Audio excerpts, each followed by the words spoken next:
उपाध्याय दशाचार्य आचार्याणम शतम पिता सैशंतु पितरम माता गौरवेण अतिरिच्यते। जब मैं 7वीं कक्षा में थी तो ये श्लोक मेरे पिताजी प्रोफेसर सत्यपाल आर्य जी ने मुझे याद करवाया था। और इसका मतलब सिर्फ इतना सा है कि भाई एक अध्यापक जो 10 अध्यापक जो एक आचार्य जो होता है, जो हमें बड़ा प्रिंसिपल होता है, वो 10 अध्यापकों के बराबर होता है।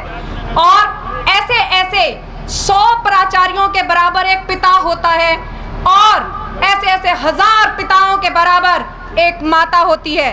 तो सबसे पहले मेरा नमन मेरी उस माँ को जिसकी वजह से आज मैं इस सुंदर सृष्टि को देख पा रही हूँ, और दूसरा नमन मेरे पिताजी को, और तीसरा नमन मेरे गुरु को, और चौथा नमन मेरे इस बड़े परिवार को।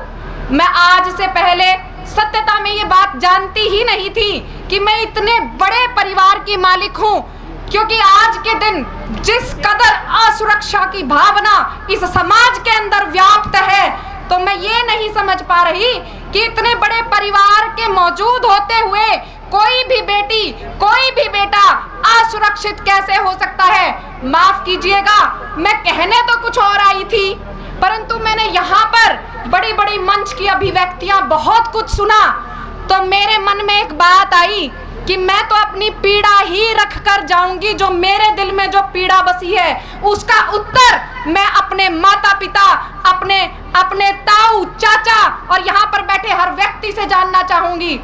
भूल सुधार के लिए अगर मैं क्षमा याचना करूं, तो मुझे अपनी वह हर बात कह लेने दें जो सामान्य होते हुए मैं हरगिज न कहती। सब्र, करार, गंभीरता बार बार मेरी पकड़ से बाहर है।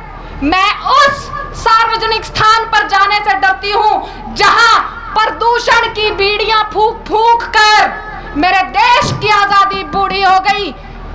नर्तकियां जहां दर्शकों का नृत्य देखती कला और संस्कृति की खिल्लियां उड़ाती हैं। कौवा गाता है और कोयल सिर हिला देती है। समझते हैं आप मेरी बात का अर्थ? बूढ़ी सदी, बूढ़ी सदी, हाँ, ये सदी बूढ़ी सदी के रूप में जानी जाएगी। जानना चाहते हैं क्यों? तो लीजिए मैं बता देती हूँ। 15 अगस्त 1947 को मिली आजादी पूरी थी, मगर गरीब तक पहुंचने की बजाय ये गलत हाथों में पहुंची, बेरहम निहित स्वार्थों में बट गई। आजादी बटी, बहुत सारे, मैंने अपने गांव का इतिहास पढ़ा, कितने बड़े बड़े गौरवशाली अफसर मेरे गांव ने पैदा किए। मेरा दर्द पूछता है कि जब इतने बड़े बड़े अफसर मेरे गांव में थे, तो मेरे गांव के बच्चे बर्बाद क्यों हो गए? 15 अगस्त 1947 को मिली आजादी पूरी थी, गरीब तक नहीं पहुंची, गलत हाथों में पहुंची। आजादी बटी, नेताओं और अफसरों में 50-50, आजादी बची सत्ताधारियों और ठेकेदारों में 50-50, पुलिस और अपराधियों में 50-50। इस सच को मैंने तब जाना जब मैं अपने अधिकार, राइट टू लाइफ के लिए मैं लड़ने के लिए बाहर निकली। तब मुझे पता चला कि मैं कौन से देश, कौन सी गौरवशाली परंपरा को अपना मानती रही। कहाँ थी वो गौरवशाली परंपरा? देश को मिली आजादी का एक दूसरा मतलब ये है कि रोजाना अखबार खोलो और चोटी पे बैठे 2 कौड़ी के राजनेताओं की अनैतिक उठापटक का नजारा करो। इस देश की जनता ने कड़े संघर्ष और अनेक सपनों के बीच आजादी को आते देखा है। उसे आज भी वे नेता, वे सपने याद हैं। लेकिन मुझे समझ नहीं आ रहा कि जो आजादी सुखदेव की शहादत के कारण मिली, वो सुखराम की गोद में कैसे जा बैठी? जो आजादी लाला लाजपत राय पर पड़ी लाठी के कारण मिली, वो लालू की गुलाम कैसे हो गई? पंजाब केसरी जैसों के त्याग का लाभ सीताराम केसरी जैसों को क्यों मिला? बताइए मुझे क्यों मिला? मुझे तोड़ लेना वनमाली, उस पथ पर तुम देना फेंक, मातृभूमि पर शीश चढ़ाने जिस पथ जाए वीर अनेक, उस माखन लाल चतुर्वेदी की कलम से उपजी आजादी। लोगों को मूर्ख बनाने की अभिलाषा रखने वाले मक्खनलाल पोतेदारों की निजी संपत्ति कैसे हो गई। असलियत पता है क्या है? असलियत ये है कि इस देश की आजादी लोग पुरुषों से पिघलकर राबड़ी देवी हो जाने की कहानी है, और जनता की बेबसी है कि उसके आगे प्रश्न किए जाते हैं। बताओ ऐसा कौन सा कारण है जो इस देश के भाग्य विधाता पदों पर राबड़ी देवी नहीं बैठ सकती? जहां लोग नैतिकता की बजाय अदालत से रिहा होने की खुशी, बड़े बड़े अपराध, हमारी अदालतों में बैठे बड़े बड़े अफसर बड़े बड़े अपराधियों को वापस भेज देते हैं। तो मेरा ये सवाल है कि जब अदालत ही आपको हर दोष से मुक्त कर देती है तो वहां हम अपने आत्माभिमान की उत्पत्ति को कैसे जिंदा रखें? अरे मेरा एक सादा सा प्रश्न है कि देश को भ्रष्टाचार की दलदल में फंसा पाकर आज भी मैं भ्रष्टाचार के बारे में क्यों बात कर रही हूं? क्योंकि मैं आज भी सामाजिक दायरे में काम करती हूं, और जब मैं कम उम्र के बच्चों को यहाँ पर मैंने बहुत लोगों का गुणगान सुना, और मैं कहाँ पीड़ित हूँ? जब मैं 15 से 18 साल के बच्चों को अपराध में घिसते हुए देखती हूँ, जब मैं ये देखती हूँ कि किसी बच्चे ने कत्ल कर दिया या किसी बच्चे ने किसी महिला की इज्जत पर प्रहार किया, तो मैं ये समझती हूँ कि आखिर इस सांस्कृतिक परिवर्तन के लिए दोषी कौन है?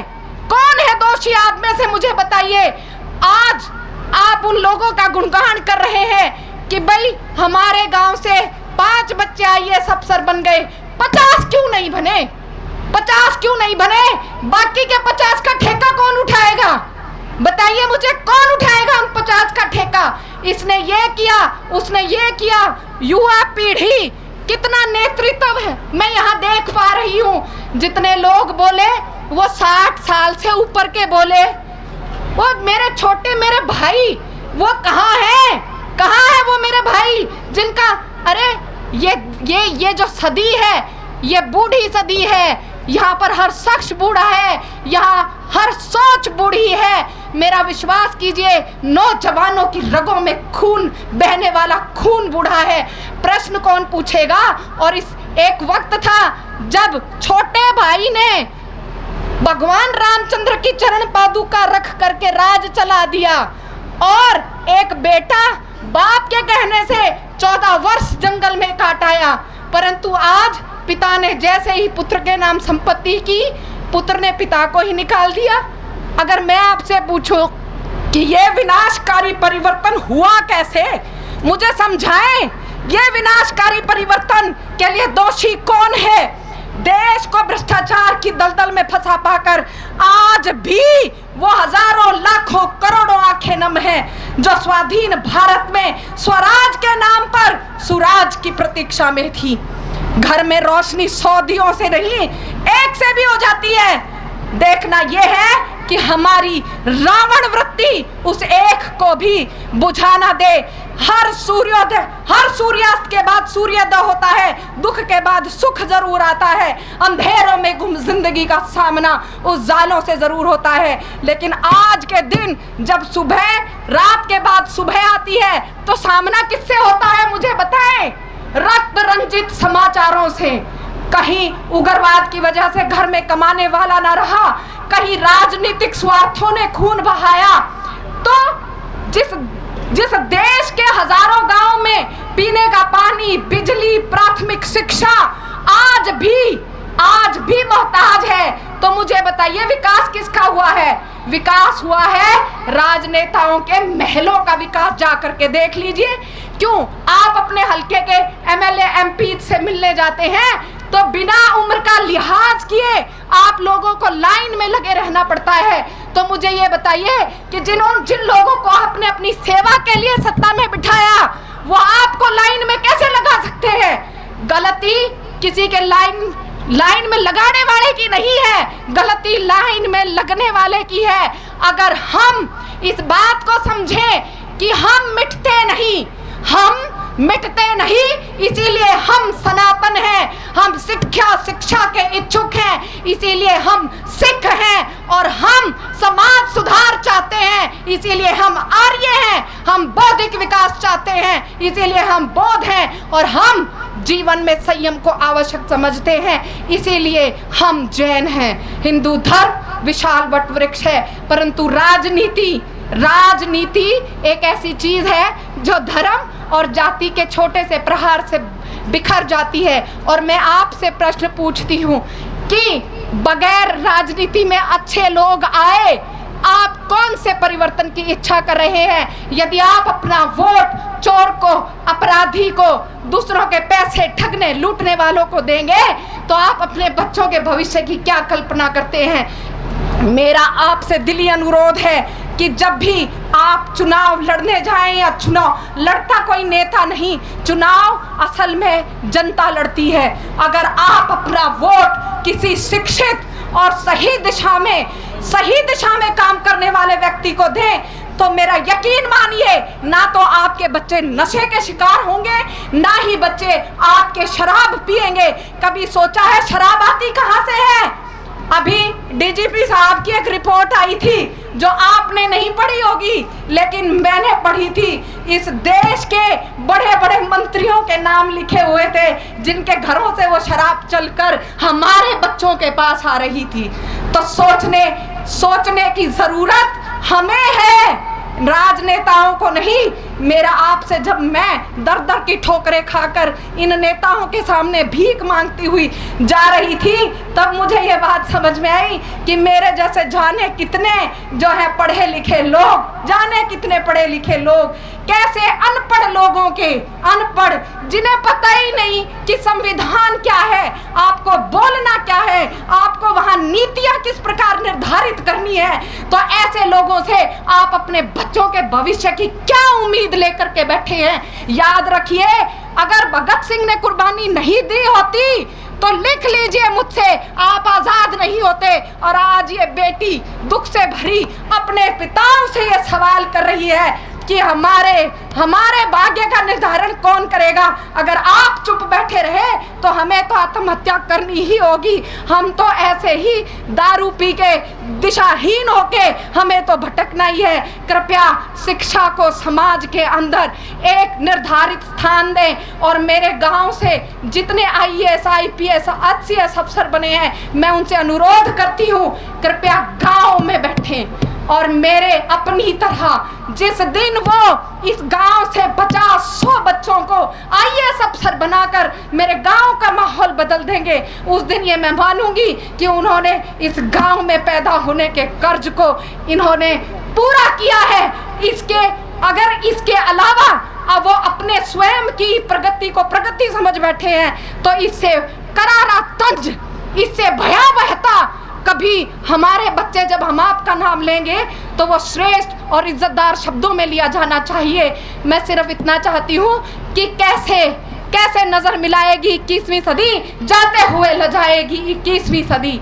बारूद सर पे ओढ़कर, बारूद सिर पे लाद के, बारूद ही बिछाएगी 21वीं सदी। और इस धर्म अधर्म के लिए जिम्मेदार केवल और केवल राजनीति है। अतः अपना वोट अपने बच्चों के भविष्य के लिए सही जगह प्रदान करें। और मैं आपसे अनुरोध करती हूँ कि कृपया ऐसे लोगों को हवा ना दें जिन लोगों की असलियत आपके मन पर है, परंतु आप सिर्फ निजी स्वार्थों में पढ़ करके कि मेरे बच्चे को लगवा देगा, आप किसी गलत आदमी को हवा दे बैठते हैं और फिर वो एक सड़ा हुआ सेब पूरी पेटी को खराब करता है। इसीलिए अपने गांव के वातावरण को स्वस्थ रखने के लिए आप अपने वोट का इस्तेमाल सही तरीके से करें। उन लोगों के पक्ष में वोट करें जो लोग शिक्षित हैं और जो समाज की बुरी विचारधारा को परिवर्तित करने में सक्षम है। चूंकि सत्य रहित से धरा पर